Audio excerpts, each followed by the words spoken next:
in the end of the war. Tell me, kind of give me a synopsis of where you were, where the war ended, how'd you end up back in American control, and how eventually you ended up back in the States. Well, on about the 15th of August, we quit work on the job, and they took us into camp that night, and this was at noon when we quit the job, and they had to go listen to a speech by the emperor. Well, we could hear the radio blasting out, and we could look down the street, and they're all at attention. The emperor's telling them they're surrendering. See, it's August 15th. So took us to camp, and we got to stay up till late that night before they made us turn the lights out, and the next day we didn't go to work. Well, this went on for 3 or 4 days, and we were about to have a riot because we were still starvation rations. Raised hell with our camp commander, and he said, well, the Japs and Americans are in on a truce, and we may have to stay here another winter. So he started making us go out and haul in logs for the fire to cook with. And hell's fire, the war was over by that time, but we didn't know that. But I know that he knew it. I know that he knew it. He had to. So this went on till about the 20th of August, and they made the Americans were going to drop food to us. Hell, they ain't going to do that. So they painted a big PW sign on top of the barracks, and then put a big sign about 30 by 40 up on the hill behind the camp, but big PW there. 22nd of August, by God, we hear these planes, and we knew there's Americans. We finally spotted them way down the valley, about 8 or 10 or 15, something like that. And we thought, hell, they're missing us, they're going off. And finally, one lone son of a gun way up here, he spotted us, and here he comes. He radioed the others, and they all roared over there, and what it was they dumped food to us, and clothes and medicine and stuff into the camp compound. They were Navy planes off carriers, see? And so they did that for a couple of days, and finally said, we've expended all our surplus on the ships, and he said the B-29s are going to come over, food to us. Well, sure enough, the next day here the B-29s come, and they come in there and real low, and they had welded end to end 55-gallon drums, and that's a pretty good sized package. And so when they opened it up and then they let them loose up there, where they looked like 5-gallon cans coming down there. And of course, the closer they got, the louder they got. And Jesus, we run right out under them, and then we started scattering because those things were dangerous coming down. The parachutes weren't holding, and they just come down and hit the ground just flat as a pancake. Well, that first day we went and got all kinds of utensils out there, and we'd go to those barrels and everything was just flat, like tomato juice and peaches and pork and beans, and we just piled everything together in one big pot and had a hell of a meal there. And this went on then for a few days, and hell, we was getting to where it was like an air raid up there. Fact is, it was one morning a case of peaches slipped loose and fell on a Japanese gal that was walking right down the highway, just close here to me and you. And we told her, get in this bunker. We was outside the camp walls. Get in this bunker. She just kept going, and sure enough, a case of peaches hit her right in the head and smashed her right there. Anyway, see, we're still under guard, and this is hell getting long into August, and we're still under guard and everything. And so what happened was on the 30th of August, Senator Stassen, from Minnesota or somewhere up in there, he was commander out of the Navy.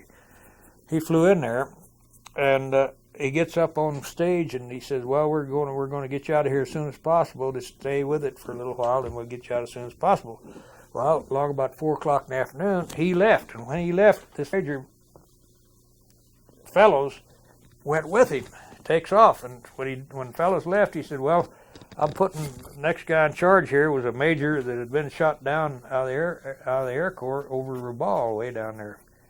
So he gets up. That's when Stassen and Fellows had left. This guy, Major, I don't remember his name, but anyway, he gets up on stage and he said, "Well, hell," he said, "we won the war. Get those rifles from those Jap guards, and we'll stand our own guard and open them damn gates, and you guys go whatever you want to do." It had about 15 barracks in it, and they did have beds. one big stove right in the middle for heat. What was the name of this camp? It's Stalag 7A. How long were you there? I was there only about 7 days, I guess. Okay. And where'd you go from there? Well, General Patton come marching through there and got us out of it. And we caught a truck that was headed for Paris a couple of days after that. Before that, though, after we got out, the German guards all left. So we were there just afoot and didn't have no way to get out. So we kind of scattered out over the countryside and rustled us up some canned stuff out of some of the farmers' basements and attics and things. And we had some canned prunes and canned peaches and all that kind of stuff, and we ate that and made ourselves sick because it's so good, you know. And September the 9th, when Italy gave up, signed a treaty with the Allies. At that time, we had British officers, which were doctors, in the dispensary, and the Italian officers turned this camp over to the British officers. They were in charge of us. And these British officers put non-commissioned officers away from the camp to spot German troops that might be coming into that area, or fascists, to take us over. And they were to notify us, the camp. That way we could all escape. They had knocked holes in the walls, or they had fixed it where we could all escape. Keep on. And then they held us, and we all got our used-up bags. I stored up as much food as we could that we could take with us. And this went on from the 9th till the 15th. And we were all getting kind of anxious and getting itchy to get out of there. So on the 8th of September, we all just got out in a mob out in the compound, and we went through the walls and out the gates. And whenever we did that, the Italian soldiers threw their guns down and went with us. Tents that they had put up.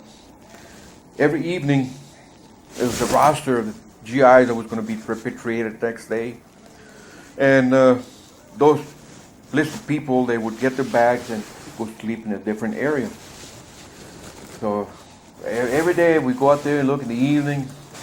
No, my name was not on it.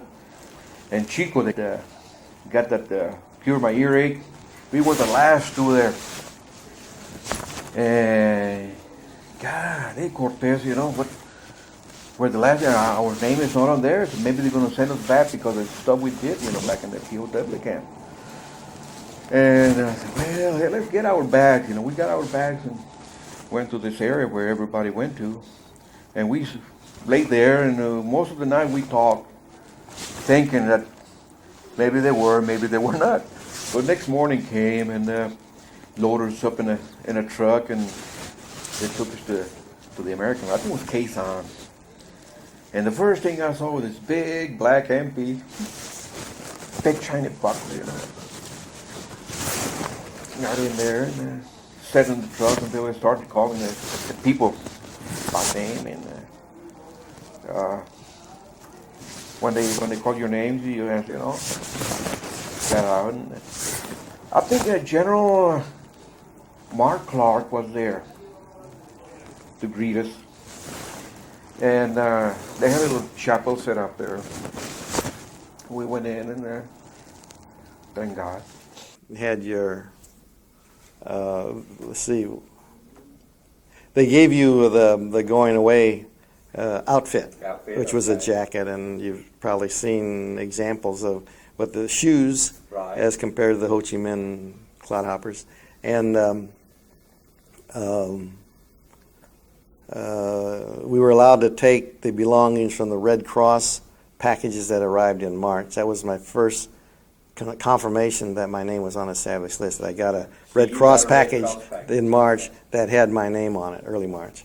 What did that Red Cross package contain? Do you remember? Yeah, toothpaste and Menon's aftershave lotion, a toothbrush, those kinds of things.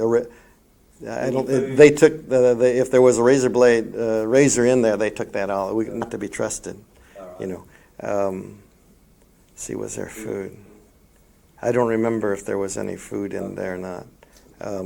But it was kind of the essential. The important thing was that for us was that we began to realize that all of us were on a confirmed list and they would like to get home. So that was that Red Cross package was a marvelous gift. Left on our final morning out was, since we were the last group to leave, Walter Cronkite and a large number of, and this may have been true of the other events as well, but for our, as the last flight of prisoners out of Hanoi, Walter Cronkite was there and NBC was there. At the airport?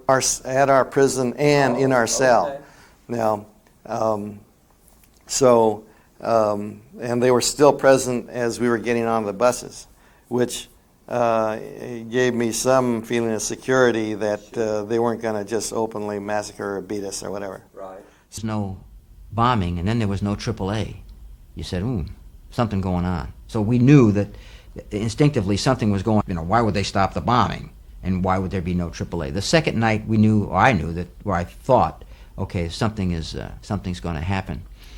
Then what happened was they moved us from the prisons that we were in, they moved us to another prison, and the treatment changed. They threw us into the cell, and then over the course of the next day or so, they shaved you, they combed your hair, they took off your clothes and gave you a poor man's bath. They took you over by a trash can with some water in it, and they had you try and square yourself away. They gave you one of those yellow prisoner of war suits. They gave you, I counted this, they gave 8 blankets. Normally you had 1 blanket. They threw 8 blankets in there. They started to give you better meals. They had a little piece of fruit, piece of chicken, some larger quantities of water, some tea. So you knew the thing. And then one day, probably the next day, very short time, the gentleman came in, 3-piece suit, perfect English, said, "Get ready, you're going home." And then we were immediately turned over to, that same day, within just a couple of minutes, we were turned over to the Red Cross.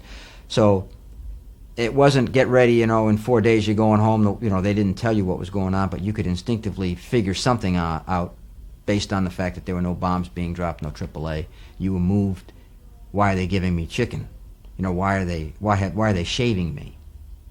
That kind of thing.